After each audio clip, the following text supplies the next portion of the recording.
Assalamualaikum warahmatullahi wabarakatuh. Mitra Kominfo, kita berjumpa kembali di program Lensa Banjar Sepekan. Serangkaian informasi dari pemerintah daerah Kabupaten Banjar, Provinsi Kalimantan Selatan dalam satu pekan ini akan kami hadirkan untuk Anda bersama saya Umar Ma'ruf. Segera kami hadirkan Lensa Banjar Sepekan selengkapnya.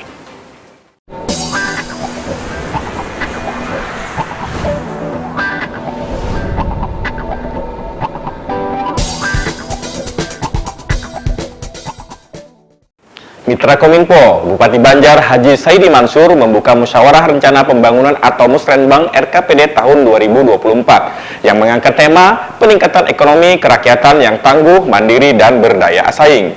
Bupati mengajak untuk mencermati beberapa isu strategis dan permasalahan yang masih menjadi kendala dan tantangan di Kabupaten Banjar.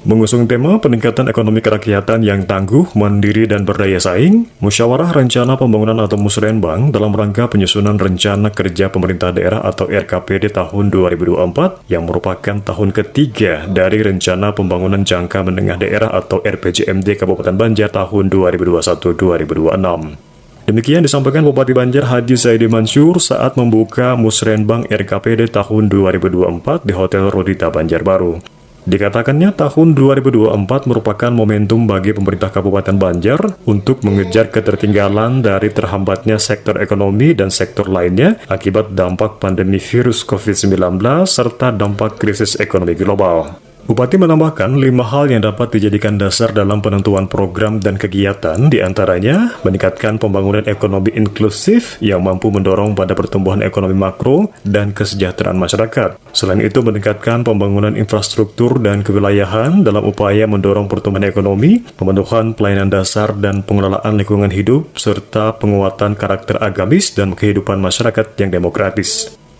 Sementara itu, Kepala Bapedalitbang Kabupaten Banjar Haji Muhammad Riza Dauli menyebut sejauh ini usulan yang diterima pihaknya sebanyak 2.985 dari berbagai desa yang ada di Kabupaten Banjar. Tentu usulan ini nantinya menjadi salah satu bahan pemilihan lokasi bagi SKPD yang akan melaksanakan programnya. Seperti pada tahun sebelumnya, usulan terkait Musrenbang ini memang lebih banyak pada infrastruktur, khususnya pada pelayanan dasar dan konektivitas. Kondisi ekonomi global, ekonomi nasional, kemudian juga terkait dengan rancangan RKPD dari provinsi dan rancangan RKP dari pemerintah. Maka tahun ini kita mengambil tema yang dititik beratkan kepada peningkatan ekonomi, khususnya bagaimana membangkitkan ketangguhan dan daya saing daerah. Tentu tidak hanya secara ekonomi makro, tapi juga bagaimana terkait dengan kesejahteraan di masyarakat. Nah, ini memang nantinya akan dibagi lagi menjadi beberapa prioritas, khususnya terkait pertumbuhan ekonomi yang inklusif atau kerakyatan, yaitu pertumbuhan yang tidak hanya tumbuh secara makro, tapi juga terkait dengan mikro, tingkat kesejahteraan masyarakat. Ini mudah-mudahan bisa juga terangkat. Itu yang pertama. Terus yang kedua, ini terkait dengan sumber daya manusia, ya kan, kualitas hidup. Nah, ini isunya nanti mungkin lebih banyak akan pada pelayanan dasar, pendidikan dan kesehatan, tapi juga tidak menutup kemungkinan terkait dengan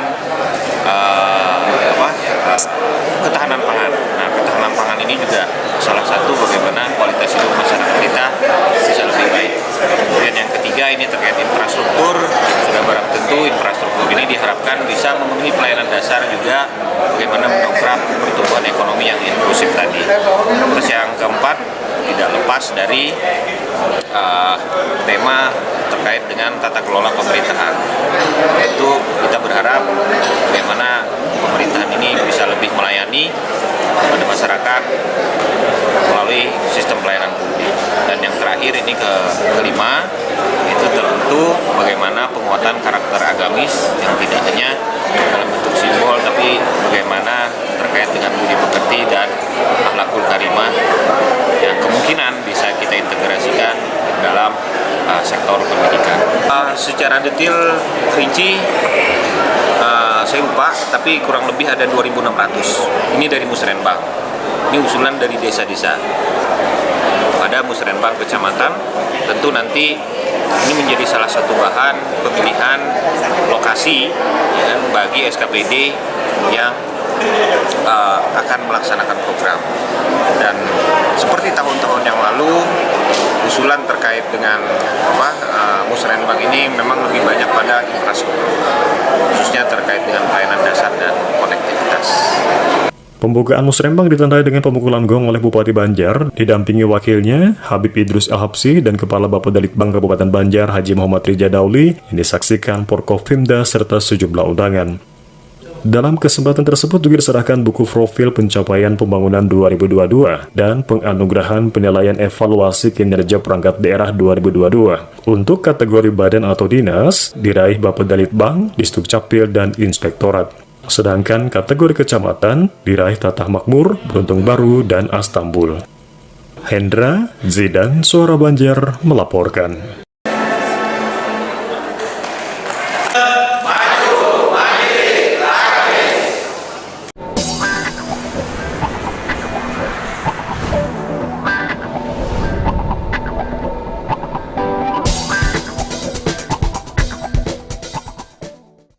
Mitra Kominfo, penanggung jawab program MIAS Kalimantan Selatan Budi Santoso beserta rombongan lakukan audiensi dengan Bupati Banjar Haji Saidi Mansur. Kunjungan tersebut dimaksudkan untuk melaporkan progres kegiatan yang telah dilaksanakan oleh PPIU terkait program MIAS tahun 2022.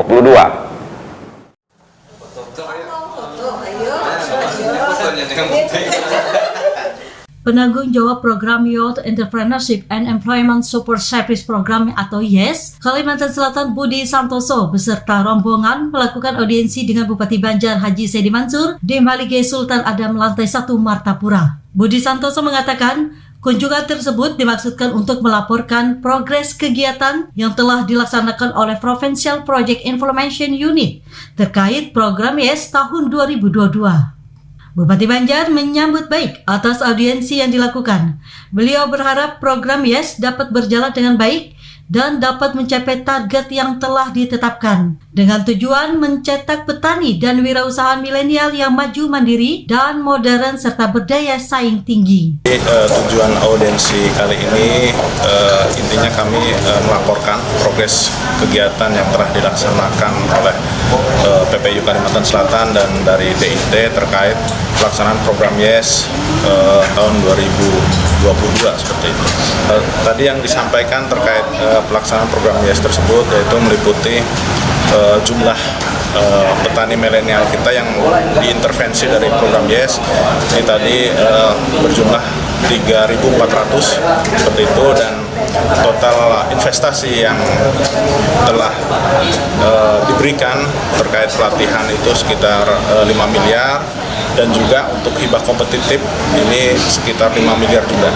Alhamdulillah tadi tanggapan dari Bupati sangat positif, dan arahan beliau juga nanti akan ditindaklanjuti oleh rekan-rekan dari SKPD yang ada di Kabupaten Banjar. Melaksanakan program YES di Kabupaten Banjar dengan harapan ke depan program ini akan lebih dikawal, memohon bantuan, memohon dukungan dan arahan dari Bapak Bupati untuk keberhasilan program YES ini khususnya untuk kemajuan pertanian di Kabupaten Banjar. Tim Suara Banjar melaporkan. 1, 2, 3.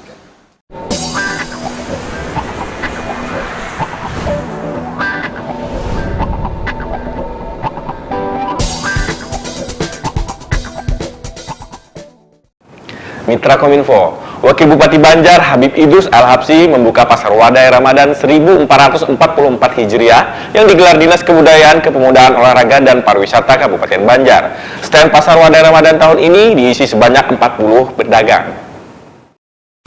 Wakil Bupati Banjar Habib Idrus Al-Habsyi membuka Pasar Wadai Ramadan 1444 Hijriah atau tahun 2023 yang digelar Dinas Kebudayaan, Kepemudaan, Olahraga, dan Pariwisata Kabupaten Banjar di Jalan Kenanga, Martapura.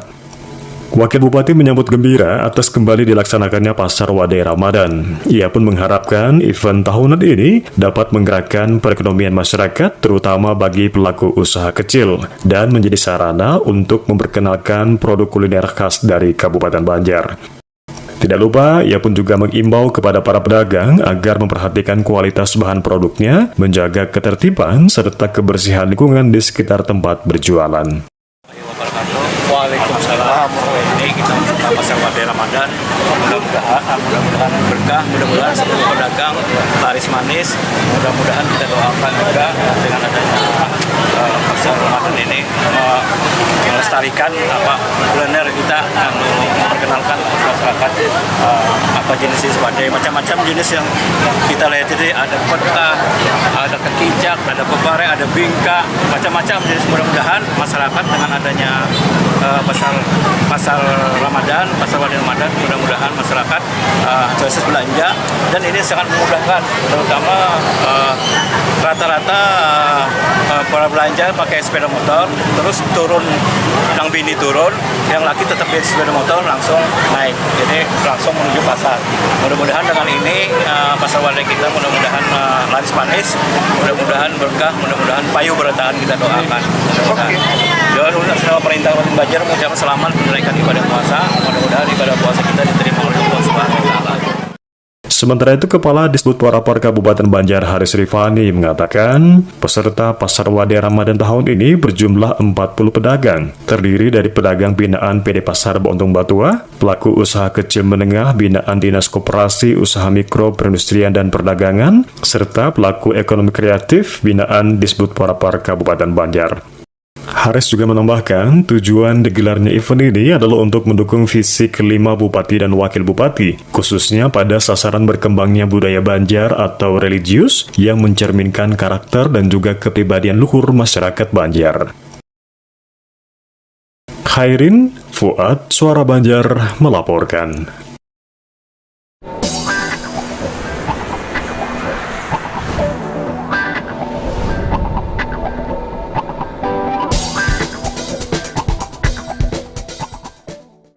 Mitra Kominfo, pelaksana harian Sekda Banjar Ihwansah membuka uji publik awal penyusunan dokumen KLHS Rencana Pembangunan Jangka Panjang Daerah atau RPJPD Kabupaten Banjar tahun 2025-2045.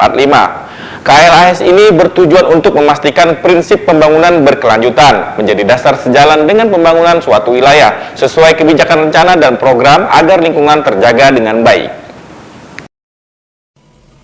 Kajian Lingkungan Hidup Strategis atau KLHS menjadi salah satu upaya untuk mengidentifikasi dampak atau risiko negatif terhadap lingkungan sebagai alternatif penyempurnaan rencana kebijakan. Demikian disampaikan PLH Sekda Banjar Ihwansyah saat membuka uji publik awal penyusunan dokumen Kajian Lingkungan Hidup Strategis Rencana Pembangunan Jangka Panjang Daerah atau RPJD Kabupaten Banjar tahun 2025-2045 di Q-Dapom Hotel Banjarbaru. Ihwansyah mengatakan kegiatan KLHS ini bertujuan untuk memastikan prinsip pembangunan berkelanjutan menjadi dasar sejalan dengan pembangunan suatu wilayah sesuai kebijakan rencana dan program agar lingkungan terjaga dengan baik. Pemerintah Kabupaten Banjar melalui Dinas Perumahan Rakyat, Kawasan Permukiman dan Lingkungan Hidup melakukan penyusunan KLHS bersifat inklusif, partisipatif, dan transparan yang melibatkan berbagai pihak. Ia pun berharap kepada seluruh peserta agar dapat memberikan saran dan gagasan sehingga permasalahan yang dihadapi Kabupaten Banjar bisa terselesaikan dengan cepat dan mudah. Sementara itu, Kepala Disperkim Lingkungan Hidup Kabupaten Banjar Mulsal menambahkan, KLHS mengintegrasikan aspek lingkungan sosial, ekonomi, hukum, dan tata kelola ke dalam strategi pembangunan berkelanjutan untuk menjamin keberlangsungan lingkungan hidup, keselamatan, dan kesejahteraan generasi kini dan masa depan. Adapun peserta yang mengikuti kegiatan KLHS ini berjumlah 70 orang, terdiri dari SKPD, perguruan tinggi, LSM, tokoh masyarakat, dan pengusaha. Sedangkan narasumber dari tim penyusun KLHS Universitas Lambung Mangkurat. Hendra Faidila, Suara Banjar, melaporkan.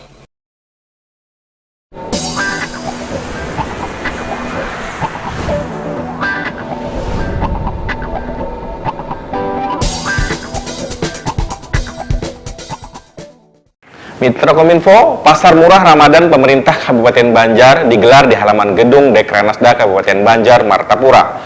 Pasar Murah Ramadan ini menyediakan berbagai bahan pokok yang diperlukan warga saat Ramadan. Selain itu bertujuan memacu masyarakat untuk memenuhi kebutuhan selama Ramadan dan persiapan Idul Fitri. صل على رسولك سيدنا محمد اللهم صل على حبيبك سيدنا وشفيعنا ودخلنا وبركتنا يا مولانا محمد اللهم صل وسلم عليه. Pemerintah Kabupaten Banjar melalui Dinas Koperasi, Usaha Mikro, Perindustrian, dan Perdagangan menggelar pasar murah dalam rangka bulan Ramadan dan menjelang Idul Fitri 1444 Hijriah tahun 2023 di halaman Gedung Dekranasda Kabupaten Banjar di Martapura. PLH Sekda Banjar Ikhwan Syah mengatakan pasar murah ini diadakan untuk menyediakan barang-barang kebutuhan pokok dan harga yang terjangkau, terutama bagi masyarakat yang berpenghasilan rendah pada saat menjelang bulan suci Ramadan. Mohon maaf atas segala kekurangan. Wassalamualaikum warahmatullahi wabarakatuh. Kegiatan pasar murah, semoga dengan kegiatan pasar murah ini dapat mengurangi apa yang dibutuhkan masyarakat dengan kelangkaan bahan. Sementara itu, Kepala DKUMPP Kabupaten Banjar, I Gusti Mada Suryawati mengatakan, pasar murah Ramadan ini menyediakan bahan pokok seperti minyak, gula, tepung, susu, dan lain sebagainya. Kegiatan ini untuk memacu masyarakat untuk memenuhi kebutuhan dan mempersiapkan buka puasa serta persiapan Idul Fitri 1444 Hijriah. Dengan harga terjangkau dan lebih murah dari pasar, tapi tidak bermaksud menyaingi harga pasar yang ada karena mendapatkan subsidi. Pada hari ini, hari Selasa tanggal 21 Maret 2023, ada 2 hari ini dan hari besok, hari Rabu tanggal 22 Maret 2023. Kegiatan pasar murah menyambut menjelang bulan suci Ramadan 1444 Hijriah tahun 2023 ini menyiapkan bahan pokok dan bahan pokok penting lainnya, ada minyak, ada gula, ada tepung, ada minyak goreng, ada susu, dan lain sebagainya yang sudah dipersiapkan.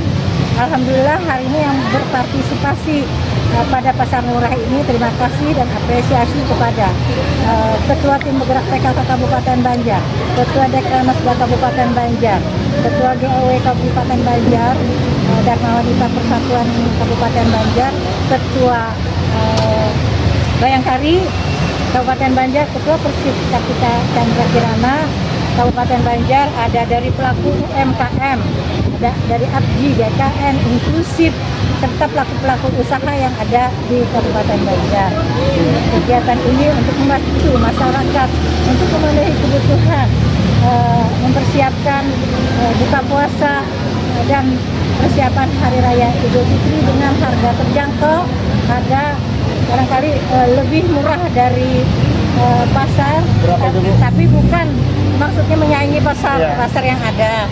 Murahnya ada yang di harga 2.000 sampai 5.000, ada subsidi juga. Dalam kesempatan tersebut juga diserahkan bantuan paket sembako oleh PLH Sekda didampingi Kepala DKUMPP Kabupaten Banjar, Ketua Bayangkari Polres Banjar, dan perwakilan Ketua Persit Kartika Chandra Kirana. Lydia Rifah, Suara Banjar melaporkan.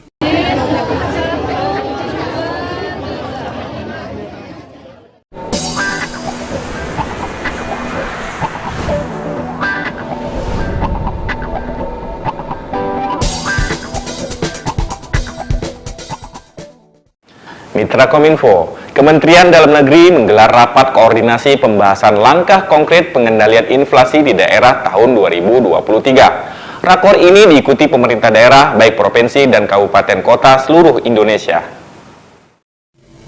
Kementerian Dalam Negeri menggelar rapat koordinasi pembahasan langkah konkret pengendalian inflasi di daerah tahun 2023. Diikuti oleh pemerintah Kabupaten Banjar yang dihadiri PLH Sekda Banjar Ikhwan Syah, didampingi beberapa kepala SKPD dan unsur Porkopimda secara virtual di Comment Center Martapura. Menteri Dalam Negeri Tito Karnavian menjelaskan terkait surat edaran Mendagri mengenai buka bersama yang dilarang adalah buka bersama pejabat beserta ASN dan juga staf. Dijelaskan Tito, alasan utama dari peniadaan bukber pejabat dan ASN atau staf ini lebih kepada sampai tidak berempati kepada masyarakat yang tidak mampu, seperti makan besar dan bermewah-mewah yang menimbulkan kecemburuan sosial di masyarakat. Memasuki bulan Ramadan, dikatakan Tito, terjadi kenaikan harga bahan pokok yaitu komoditas cabai merah, bawang putih, telur ayam ras, dan daging ayam ras, serta yang masih menjadi perhatian pemerintah yaitu minyak goreng dan beras SPHP. Untuk bahan pokok dan untuk komoditi yang harganya cenderung stabil yaitu gula pasir, kedelai, tepung terigu, dan minyak goreng curah.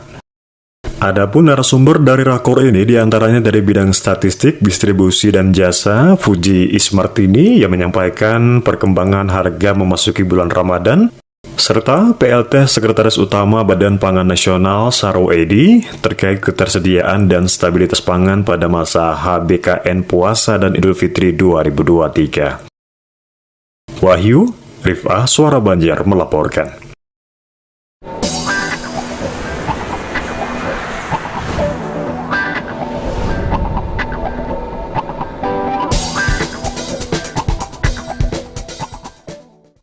Mitra Kominfo, usai sudah kami menemani Anda di program Lensa Banjar Sepekan untuk edisi hari ini. Saya Umar Ma'ruf mengucapkan terima kasih atas perhatian dan kebersamaan Anda. Selamat menunaikan ibadah puasa Ramadan 1444 Hijriah. Wassalamualaikum warahmatullahi wabarakatuh dan sampai jumpa.